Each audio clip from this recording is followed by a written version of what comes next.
propuesta que decimos, a ver, se termina uno que no estamos de acuerdo, pero es lo que está pasando, como dándole la vuelta, ¿no? Y ser creativos, si se quiere, para sostener algunas cosas. Pues imagino a la gente del teatro que tiene que pagar los servicios, sueldos y todas esas cuestiones que también les aumentaron, trasladan el precio de la entrada, la gente no tiene para llegar a fin de mes, obvio que no va al teatro, digo, y cómo va afectando a todos los sectores, todas las áreas del consumo prácticamente, ¿no? O sea, no hay nada que se salve hoy. No, la verdad es que el consumo... Bueno, y los alimentos, porque bajó también el consumo de alimentos. Bajó absolutamente todo el consumo en supermercados, en shoppings, en comercios, o sea, donde quieras mirar cualquier rubro de consumo, todo está muy bajo y viene estando así desde hace bastante tiempo. Pero se espera que la baja se pronuncie en los próximos meses, ¿no? Sí. Porque la verdad, claro, es esto que vos decís, uno se queda con lo imprescindible, comprás lo imprescindible, que en general es alimentos. Ahora, el problema es que los alimentos también están subiendo de una manera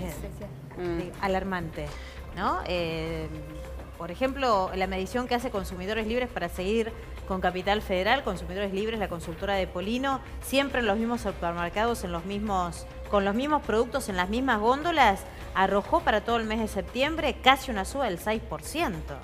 Es una barbaridad. No hubo ningún producto, vos podés creer, Gisela, que no hubo ningún producto siempre en esta medición que ellos realizan, siempre hay rubros que suben, rubros que bajan y algunos que se mantienen estables. ¿Vos podés creer que en septiembre no bajó nada?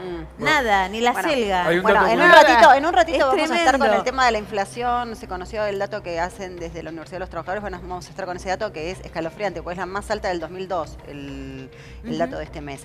¿Te imaginabas que este iba a ser el escenario con el que del que íbamos a estar hablando ahora?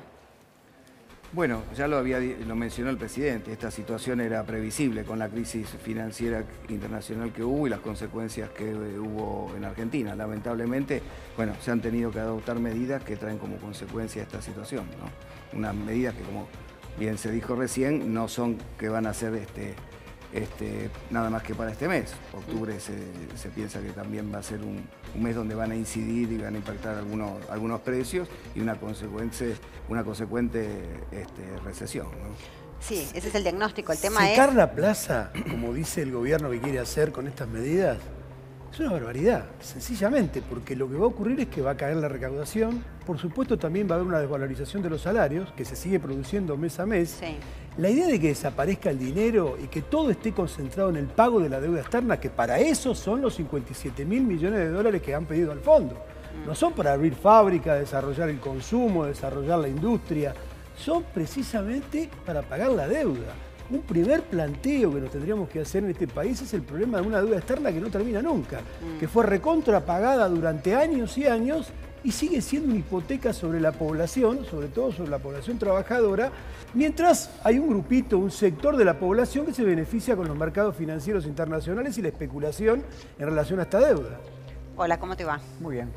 ¿Estabas escuchando un poquito de lo que estábamos hablando? Sí, por supuesto. Bueno, en el diagnóstico creo que todos, incluso hasta el oficialismo coincide. Sí, el oficialismo cambió de opinión, ¿no? Porque desde los brotes verdes y el optimismo absoluto pasó rápidamente a ver una cruda realidad que además nos dice que va a ser mucho más cruda en los próximos meses, como si pretendiera que todos sintiéramos que no hay esperanza para cuando tal vez después haya una pequeña esperanza pareciera que la cosa mejore, digamos, ¿no? Me parece que es parte del arte comunicacional que tiene Durán Barba y Macri particularmente y esa es la realidad. La verdad es, por supuesto, que los salarios no alcanzan, que la inflación ha consumido absolutamente la posibilidad de poder adquisitivo del 60% de la población o 70% de la población, porque aún aquellos que tienen buenos salarios, hoy realmente se le complica poder alcanzar y satisfacer. ¿Cuánto tiempo te puede durar? Les pregunto a los dos, ¿no? El tema de la comunicación solamente como herramienta para gobernar. Una disputa en la subjetividad, en la construcción de la subjetividad a través de los medios de comunicación. La realidad es contundente, digamos. El INDEC da los datos de que hay más de 12 millones de pobres en la Argentina hoy y más de 2 millones de indigentes. Pero no solamente eso, Gisela, sino que tendrían que ganar hoy, este mes, 60% más para sostener la canasta de pobre y la canasta de indigente. Claro. Es insostenible, imposible. ¿Coincidís con esto? Porque yo les pregunto al oficialismo, porque entiendo que el oficialismo tiene un diagnóstico parecido al que todos hacemos, pero no queda muy claro cuál es la herramienta como para transformar eso. Pero justamente, mira, hace muy poquitos días acá en este mismo piso se hablaba del tema del dólar. Ahora se está utilizando una medida que es la de la restricción monetaria y con las licitaciones de las nuevas letras, las LELIC. Y con esa herramienta se está realmente controlando el dólar. Por lo menos los primeros efectos han sido tremendamente positivos. O sea, tanto 75% de inflación, eso no es tremendamente positivo. Y 72% lo que está generando de tasa de interés. No es positivo eso, digo, que no aumente el dólar, pero que tengamos tasas de interés del orden del 70% y que impidan que haya productividad, que una empresa pueda tomar un crédito. Pero son opiniones. La realidad concreta que se utilizó esta herramienta para controlar el dólar, que era algo que el mercado financiero estaba realmente apretando al gobierno en una forma brutal. Y con esa herramienta hoy se está realmente controlando el dólar, que es una consecuencia, que es un factor desencadenante de inflación.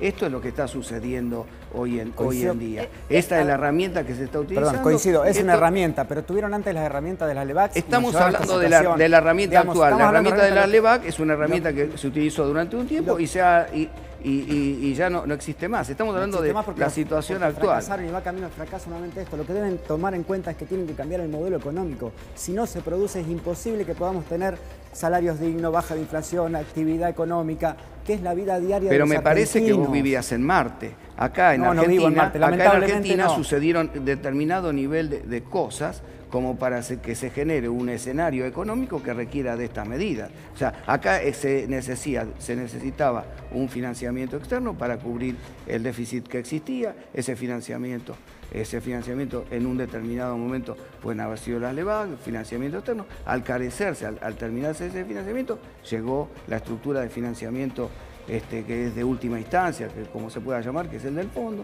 Y actualmente se están utilizando las medidas para la gran lucha que hay que darle a la patria financiera, que ha sido un factor realmente que complicó a la situación. La quiero sumar a Lucrecia. ¿Cómo se explica que creció el déficit fiscal y creció el endeudamiento? ¿Cómo se explica que el PBI representa la deuda pública, el 87% de la deuda el déficit fiscal se redujo, pero el endeudamiento se genera por la situación del déficit fiscal? ¿Cómo se explica que ayer el sector financiero solamente en el día de ayer ganó 7 veces la discusión sobre el presupuesto de todas las universidades del país? El crecimiento de la tasa del 40% al 72% implicó una ganancia del sector financiero en 21.000 millones de dólares. La discusión del presupuesto universitario es de 3.000 millones. Yo lo que siento es que pasaron 3 años y que estamos peor que cuando empezamos y que se consumieron 57.000 millones de dólares en este tiempo que debían haber sido volcados para la producción, que yo comparto la idea de que tienen que tomarse deuda, siempre y cuando esa deuda sirva para realmente producir y generar crecimiento económico. Pero, la verdad tenés que entender que había un déficit estructural de 36.000 millones de dólares que había que subvencionar. ¿Cómo financias el déficit? ¿Cómo financias el déficit? Gobierna solo por el sistema financiero, sigue dándole señales al sistema financiero. Bueno, pero acá Lucrecia planteaba por qué aumentó el déficit y por qué aumentó la deuda. No, el déficit. Se supone que era por qué aumentaron las dos cosas. Es una frase. No es una pregunta, ella hizo una pregunta. El déficit no aumentó, el déficit al contrario, se redujo y justamente el plan de 3 años para... Pero no te informás. Pero la realidad es que el plan de 3 años para reducir el déficit se acortó a un plan de 1 año por la situación en la cual se encontraba, digamos, la reducción moderada y en el tiempo, lamentablemente no pudo llevarse a cabo. La partida presupuestaria que más creció en el presupuesto 2019 es el pago de deuda, creció un 48%. Pero por supuesto. Y eso a costa del presupuesto de salud, de educación, de transferencia a las provincias para desarrollo social. Primero que el presupuesto todavía está tratado. El déficit fiscal real es el pago de la deuda, ese es. El déficit, pero ¿cómo vamos a decir estamos eso? Financiando el pago de deuda, estamos financiando la rentabilidad financiera. Con el hambre de todos los argentinos. ¿Vos vas a hablar cuando yo hable o hablamos una vez vos y una vez yo? Bueno, entonces yo digo, el déficit estructural del Estado era un déficit operativo de 36.000 millones de dólares y ese déficit hubo que financiarlo. Hubo que tomar esta nueva deuda externa como para poder financiarlo y armar un plan estructural saneado con un objetivo de déficit cero para el 2019. Esto es muy concreto, es una cuestión estrictamente matemática que realmente hubo que llegar a esa situación. Pero no es que el déficit aumentó, al contrario, hay un plan estricto de que el déficit baje, o sea, un déficit donde incluso se contemplan de este próximo presupuesto el sostenimiento de las tenemos que hacer una pausa. Luis, ¿querés decir algo cortito antes de la pausa? Para el corte. Digamos, admitamos que el gobierno se pegó varios tiros en el pie con el plan económico y le echa la culpa al podólogo, pero lo discutimos después, porque es la realidad. Dale, y vamos a hacer una pausa y después de la pausa te vamos a estar contando los datos que te decía, la inflación más alta desde el año 2002, la del mes que pasó. Pausa, volvemos y te lo mostramos.